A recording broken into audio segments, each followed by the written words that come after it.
பிரியமானவர்களே, இயேசுவின் நாமத்தினால் உங்களை வாழ்த்துகிறேன். யாரும் என்னை கண்டுக்கவே மாட்டேங்கிறாங்க, என் மேலே யாரும் நோக்கமாகவே இல்லை, யாருமே என்னை விசாரிக்க மாட்டேங்கிறாங்களே அப்படி என்று நினைத்து கொண்டிருக்கிற உங்களுக்காக இந்த நாளில் சங்கீதம் 33 அதிகாரத்திலிருந்து வசனம் 18-19 படி ஆண்டவர் உங்களை எவ்வளவு நேசிக்கிறார் என்பதை உங்களோடு பகிர்ந்து கொள்ள போறேன். தமக்கு பயந்து தமது கிருபைக்கு காத்திருக்கிற ஆத்துமாக்களை மரணத்துக்கு விலக்கி விடுவிக்கவும், பஞ்சத்தில் அவர்களை உயிரோடு காக்கவும் கர்த்தருடைய கண் அவர்கள் மேல் நோக்கமாயிருக்கிறது. யார் சொன்னாங்க உங்களை யாருமே கண்டுக்கலின்னு சொல்லி? நீங்க அப்படி நினைத்து கொண்டிருக்கிறீங்க. தமக்கு பயந்து தமது கிருபைக்கு காத்திருக்கிறவர்களின் ஆத்துமாக்களை. நீங்க ஆண்டரை நேசிக்கிற ஒரு மகன், ஒரு மகள், ஏசப்பா உங்க வாழ்க்கையில் இருக்கிறார். ஏசு உங்களோடு கூட இருக்கிற பொழுது எதுக்குங்க நீங்க கவலைப்படுறீங்க? யார் உங்களை கண்டுக்கிட்ட என்ன, யார் பார்த்த என்ன, பார்க்காட்டி என்ன? சங்கீதம் 33:19 படி என் ஆண்டவர் உங்களை பார்த்து சொல்லுகிறார், கர்த்தருடைய கண்கள் அவர்கள் மேல் நோக்கமாய் இருக்கிறது. உங்க மேல ஆண்டவர் நோக்கமாய் இருக்கிறார். ஒவ்வொரு நாள் காலையில எழுந்த உடனே ஏசப்பா என்னோட கூட இருங்கன்னு கேட்குறீங்களே, ஏசப்பா நீங்க தான் எனக்குன்னு சொல்றீங்களே, நீங்க அறிக்கை செய்யறீங்களே, ஆண்டவரே நீங்க மட்டும்தான் எனக்குன்னு சொல்றீங்களே, அவருடைய வேதத்தை, அவருடைய வேத வசனங்களை ஆசையா வாசிக்கிறீங்களே, அவர் கண்கள் உங்கள் மேல் நோக்கமா இருக்கிறது. ஏசப்பா யார் மேல நோக்கமா இருப்பார்னா, நாம் தமக்கென்று கொடுத்திருக்கிற இந்த வேதத்தை, இந்த வேத வசனத்தை யார் தினந்தோறும் அதிகாலையில வாசிக்கிறாங்களோ அவங்க மேல தேவனுடைய கண்கள் நோக்கமா இருக்கும்.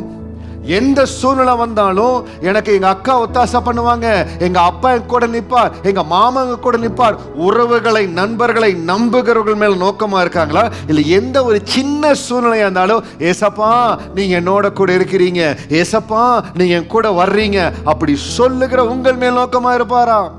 இந்த வார்த்தையை கேட்டுக்கொண்டிருக்கிற அருமையான மகனை, மகளை உங்களுக்கு சொல்லுகிற, ஆண்டருடைய கண்கள் உங்கள் மேல் நோக்கமா இருக்க வேண்டும் என்றால் நீங்கள் அவருக்கு பயந்து அவருடைய கிருபைக்கு காத்திருக்கிறா இருக்கணும். அது எப்படி பாஸ்டர் பண்ண முடியும்?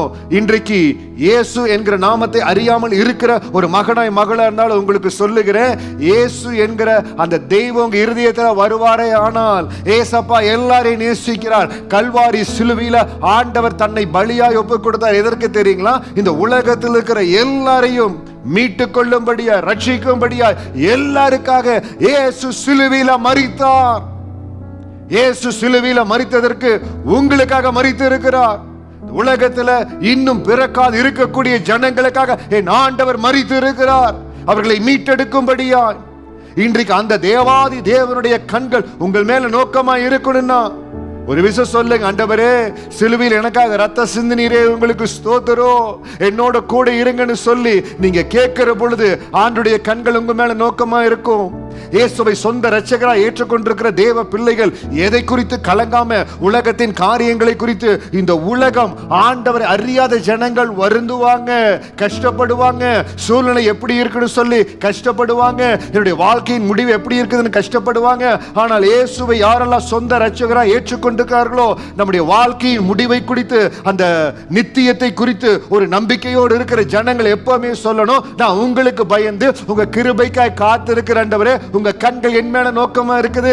இந்த நாளிலிருந்து யார் என்ன விசாரிக்கல, யார் என் மேல நோக்கமா இல்ல, நீங்க கவலைப்படவே கூடாது.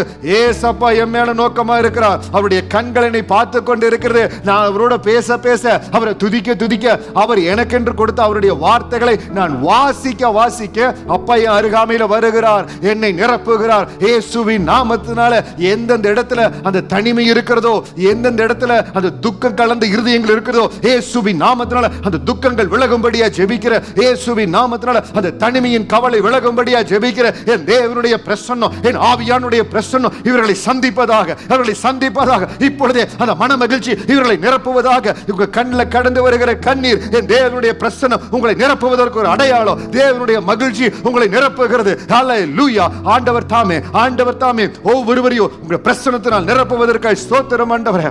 ஒவ்வொருவரையும் உங்க கிருபை சூழ்ந்து கொள்ளட்டும்.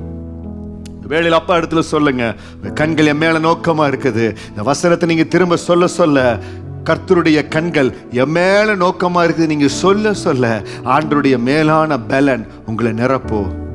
ஆசீர்வாதமா வாழும்படியா, இந்த வாழ்க்கையை சந்தோஷமா வாழும்படியா, தைரியமா ஓடும்படியா கர்த்தர் நம்மை ஆசீர்வாதத்திருக்காருங்க. அந்த ஆசீர்வாதம் ஒவ்வொருவரையும் நிரப்பும்படியா ஜெபிக்கிற தேவ பலன் ஒவ்வொருவரோடு இருப்பதாக. God bless you.